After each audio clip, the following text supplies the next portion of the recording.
Hello ma'am.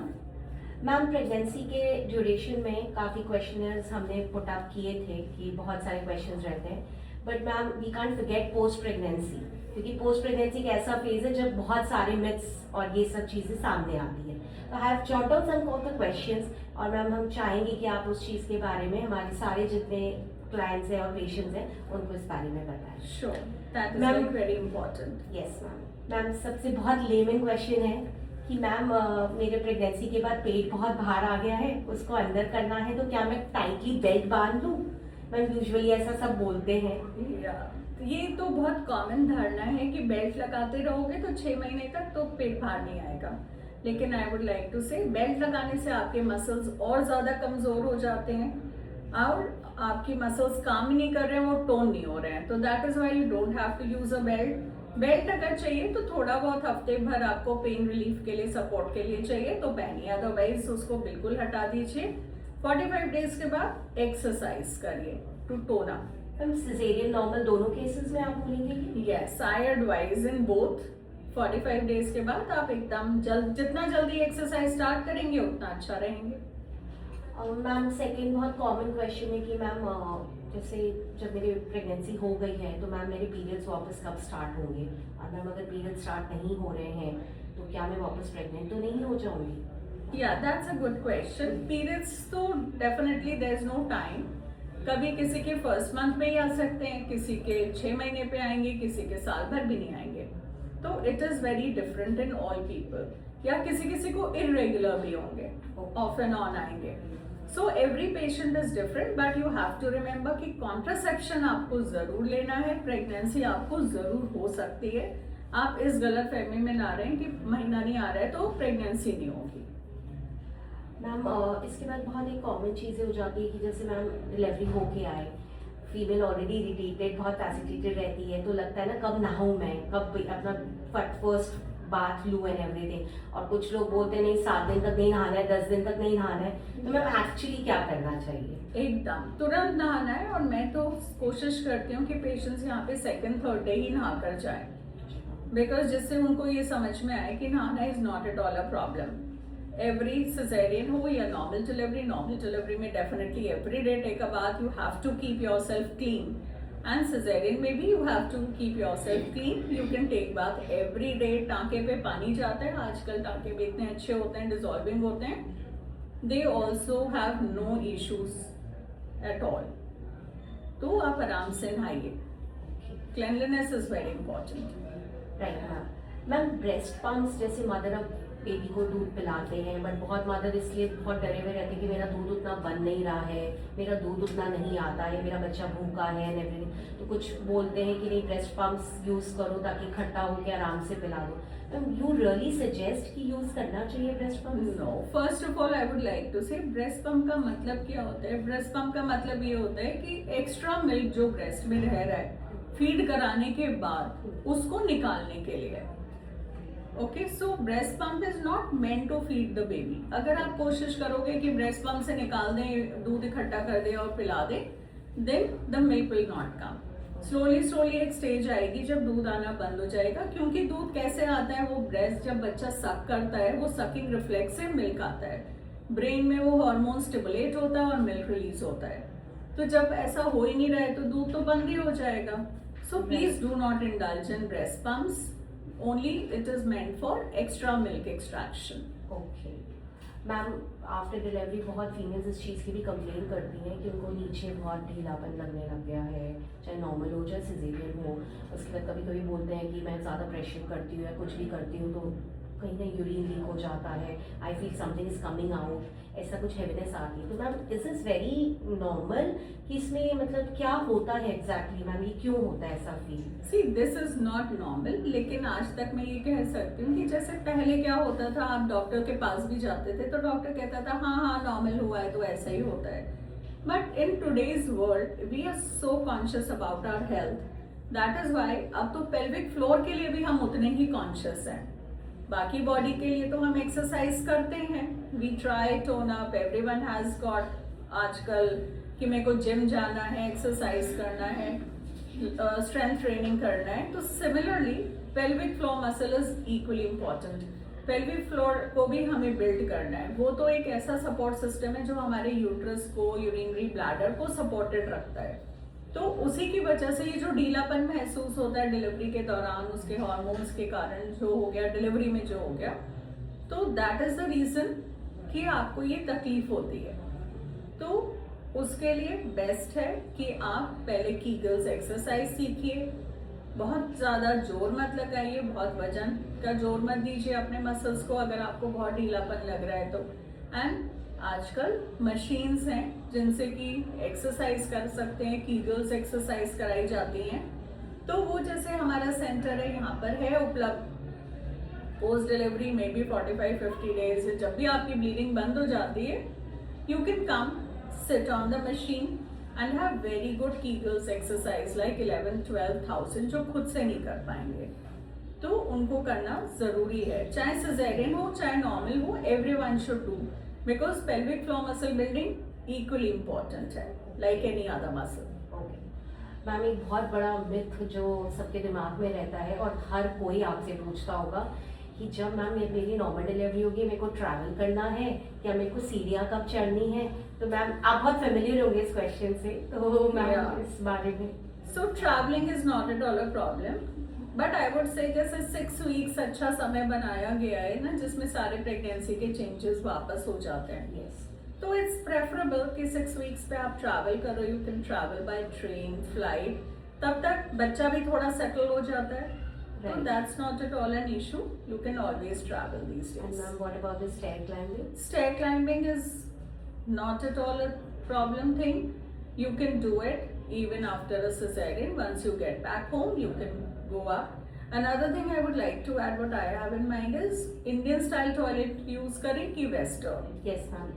That's a very common question. Yes ma'am. So I would like to say Indian या Western is not important. जैसा आपके घर में है और जैसा आप यूज करते आए हैं वैसा ही यूज करिए। Both are equally good. ऐसा नहीं है कि आपके यहाँ इंडियन है तो आप वेस्टर्न लेंगे, नो। तो आप प्लीज जैसे थे वैसे ही यूज करिए।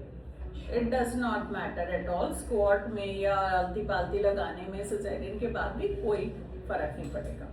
मैम आपने अभी जो बात कही, मैं जैसे उसी में एक क्वेश्चन था मैम कि जैसे बहुत बोलते हैं ना कि आप जैसे स्क्वाट्स कर रहे हो या नीचे बैठो, पेट पे जोर पड़ेगा तो टांके टूट जाएंगे। मैम फीमेल खुद नहीं बोलेगी बट आसपास वाले बोलने लग जाते हैं कि ज़्यादा प्रेशर मत दो, ये मत करो। तो मैम एक्चुअली ऐसा तो होता नहीं है।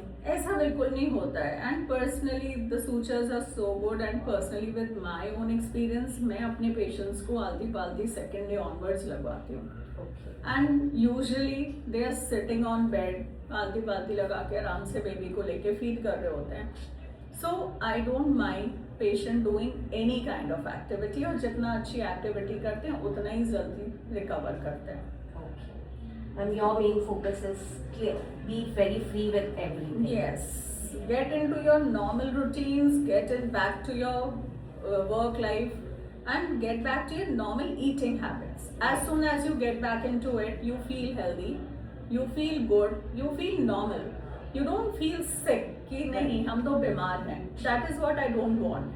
And आप बीमार नहीं हैं. It's just you've delivered. Yes. So you have to be very confident on that. And you have to see there are so many patients what I've heard। एक और बहुत important सा सवाल है जो शायद तुमको नहीं इतना ध्यान आएगा, वो ये कि हमको इन ये usually after 1 week or 10 days the husband will get the girl to me and say कि मैम ये ना खा रही है ना सो रही है, ये कह रही है बच्चा भी दूर हटा दीजिए, नींद भी नहीं आ रही है इनको, and she is behaving very odd। Okay. So these are the patients of postpartum depression। Okay. Which is a very important entity to be recognized, and it can be like very very bad if not taken care of. So उनमें क्यों हो रहा है ये? Because all of a sudden the whole focus has shifted to the baby। Right. Now no one is asking the girl what is happening to you। So much is happening to her in her life। उस भाई अपना तो body से परेशान है, फिर बच्चा देखना है, she is unable to handle. तो every girl is different, right. So she needs a lot of family support, husband support, कि वो उसको समझाएं, उसके साथ प्यार से रहें, उसके जो सारे इश्यूज हैं इनको थोड़ा डील करने में मदद करें। सही बात है। और प्लस बहुत सारे गर्ल्स को राइट टाइम पे मेडिसिन खाने के लिए मिल जाएगा। Okay. That is also very important. अगर हम मेडिसिन उनको टाइमली नहीं देंगे तो this can go to any extent, और ज्यादा दिक्कत हो सकता है। ओके, तो दवा खाना बहुत ज़रूरी है। यस। मैम इसी पे मेरा एक क्वेश्चन ये है कि मैम जैसे आपने कहा पोस्टपार्टम डिप्रेशन, मैम क्या ये इससे रिलेटेड है कि जैसे कुछ फीमेल्स होती हैं जब उनको लगता है मेरा दूध नहीं बन रहा है तो दे कंप्लेन मेरे को ब्रेस्ट हाँ। टाइटनेस हो गई है, बहुत हार्ड हो गया है, and she feel very irritated agitated कि मेरे को क्यों दूध नहीं आ रहा है, मेरा बच्चा दूध नहीं पी रहा है। That is see these are the things ना, शी गेट्स डिप्रेस्ड कि लगता है कि मैं तो अच्छी माँ नहीं हूँ, मैं तो अपने बच्चे को फीड नहीं कर पा रही हूँ, मैं अपने बच्चे का ध्यान नहीं रख पा रही हूँ। तो these are the questions what she is undergoing. Okay, and there are girls ना, वो बोल नहीं पाते हैं, राइट मैम। उनको समझ नहीं आता है कि what is happening to me, all of a sudden what has happened.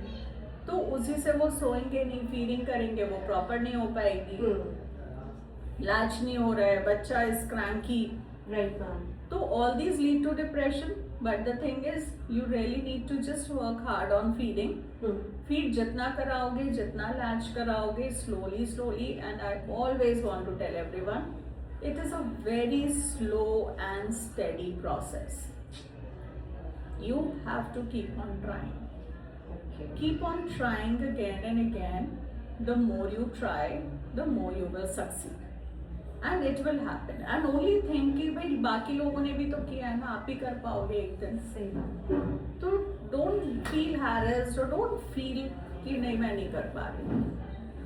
Ma'am इसी में जैसे कुछ पेशेंट्स बहुत कंसर्न हो जाते हैं कि मैम मेरे स्टिचेस कब ठीक होंगे, मतलब मेरे को इतना दर्द हो रहा है, ईचिंग हो जाती है, कभी कभी दे फील वेरी, वहाँ पसीना आ रहा है, बहुत ज़्यादा ईचिंग हो रही है, मेरे को दर्द बहुत हो रहा है, मैं कब प्रॉपर चल पाऊंगी, कब मेरे स्टिचेस पूरे सूख जाएंगे। मैम ये सब क्या उसका कोई टाइम ड्यूरेशन या वैसा कुछ है क्या उसमें? See, everything will heal up very fast. अब उंगली में थोड़ा सा कट लगता है खाना बनाते समय, पेन करता है कि नहीं? बिल्कुल।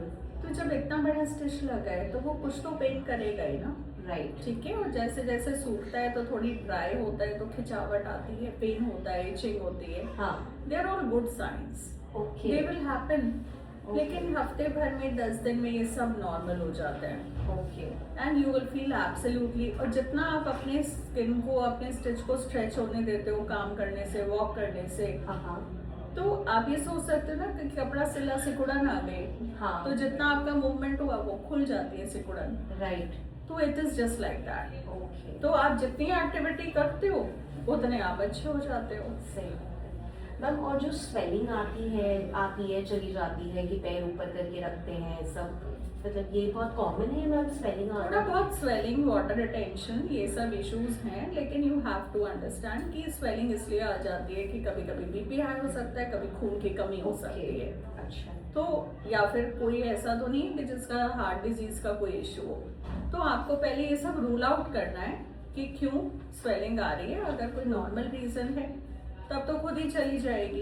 राइट मैम, सही बात है। मैम इसके अलावा जैसे कभी कभी फीमेल्स आफ्टर प्रेगनेंसी बहुत कंसर्न हो जाती है, मैम मेरे बाल बहुत ज़्यादा टूट रहे हैं, या मेरा स्किन पता नहीं मेरे को ठीक नहीं लग रहा है, कुछ पिगमेंटेशन आ गए हैं। ड्यूरिंग प्रेगनेंसी हमने सुना है, बट मैम क्या पोस्ट प्रेगनेंसी ये सब चीज़ें नॉर्मल है, मतलब कॉमन है? Yes, Okay. there is a lot of pigmentation in the body. And pigment इतना ज्यादा होता है कि आपका पूरा नेक पिगमेंट कर जाता है, आपका एब्डोमेन पिगमेंट कर जाता है। It looks like black, it doesn't सीम कि आपके ये जिसका फेस है उसी का ये एब्डोमेन भी है। मैम इतने चेंज इतना ज्यादा हो जाता है। ओके। तो बहुत से लोगों में वो जाता है, बहुत से में वो एक क्रस्ट सा बना लेता है। अच्छा। So for that, in those cases, we offer an abdominal spa to those patients, where we can remove that, clean that, and rest of the patients can have different kinds of peels. आजकल chemical peels आती हैं, peeling कर सकते हैं, and कुछ lasers हैं। उन Okay. lasers के माध्यम से आप ना केवल ये अपना pigmentation को डील कर सकते हैं, साथ में आप बॉडी टोनिंग भी कर सकते हैं उसमें, अच्छा। एंड स्ट्रेच मार्क्स को भी लाइटन कर सकते हैं। मैम और जैसे कुछ पेशेंट्स होते हैं मैम, जैसे बोलते हैं ना कि इनिशियली जब डिलीवरी हुई है मैं खा नहीं रही हूँ तो मेरे को लग रहा है मेरे को गैस बहुत बन रही है, या मेरे को वॉशरूम जाने में बहुत ज़्यादा जलन हो रही है, I am getting burning, menstruation type of feeling and everything. Is this common that कि गैस बनना बहुत नॉर्मल है या बॉडी मैच्योरेशन बहुत नॉर्मल है आफ्टर डिलीवरी? हाँ, एसिडिटी, गैस, ये समस्या बहुत कॉमन हो जाती है। क्यों? क्योंकि रोज घर में आपको एक एक, दो दो, तीन तीन चमचा भर के घी देते हैं every meal. Okay. They'll give you lots of milk. You were not having it. You were not used to having a chamcha of ghee in dal. हाँ। Not the dal. It is like ghee in the dal.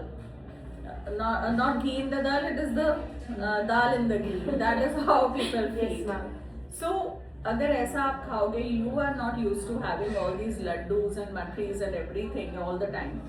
So your body is unable to adapt to it.